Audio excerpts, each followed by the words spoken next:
السلام علیکم ورحمۃ اللہ وبرکاتہ۔ ناظرین، پروگرام البیان کے 9ویں حصے کے ساتھ آپ کی خدمت میں حاضر ہوں۔ سب سے پہلے قرآن مجید کی تلاوت سنتے ہیں۔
اے بنی اسرائیل، میری اس نعمت کو یاد کرو جو میں نے تم پر کی تھی، اور بے شک میں نے تمہیں تمام جہان والوں پر فضیلت بخشی تھی۔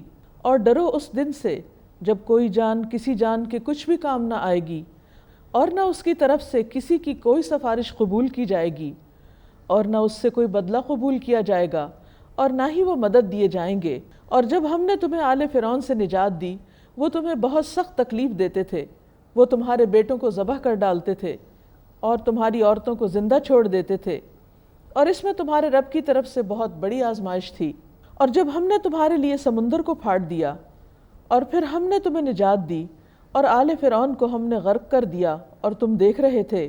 اور جب ہم نے موسیٰ سے 40 رات کا وعدہ لیا تو تم نے اس کے بعد بچھڑے کو معبود بنا لیا اور تم ظالم تھے۔ پھر اس کے بعد ہم نے تمہیں معاف کر دیا تاکہ تم شکر کرو۔ اور جب ہم نے موسیٰ علیہ السلام کو کتاب اور فرقان عطا کی تاکہ تم ہدایت حاصل کرو۔ اور جب موسیٰ علیہ السلام نے اپنی قوم سے کہا، اے میری قوم، تم نے بچھڑے کو معبود بنا کر اپنی جانوں پر ظلم کیا ہے، تو اب اپنے پیدا کرنے والے کے حضور توبہ کرو اور اپنے مجرموں کو قتل کر ڈالو۔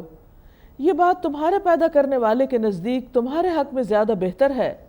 پھر وہ تم پر مہربان ہو گیا اور بے شک وہ بہت توبہ قبول کرنے والا، بہت رحم فرمانے والا ہے۔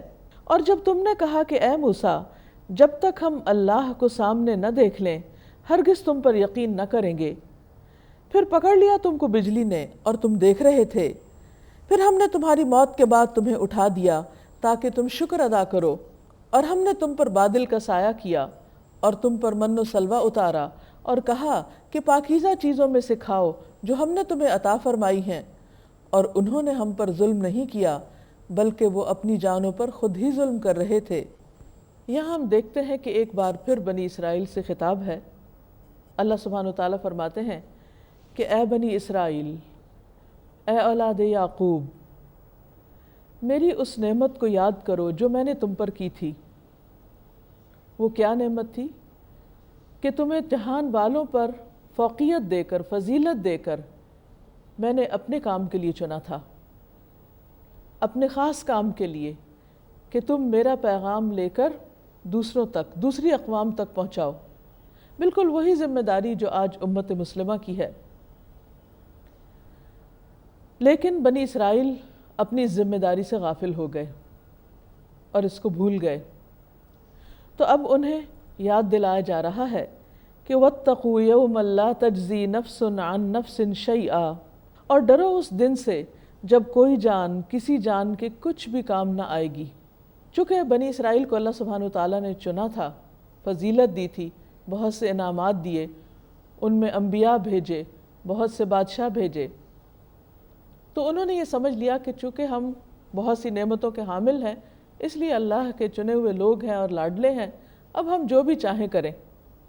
لیکن یہاں پر یہ بات واضح کر دی گئی کہ اللہ تعالیٰ کے انعامات کسی پر صرف اس لیے نہیں ہوتے کہ وہ کسی خاص نسل سے تعلق رکھتا ہے، بلکہ اس کا تعلق ایمان اور عمل صالح سے ہے۔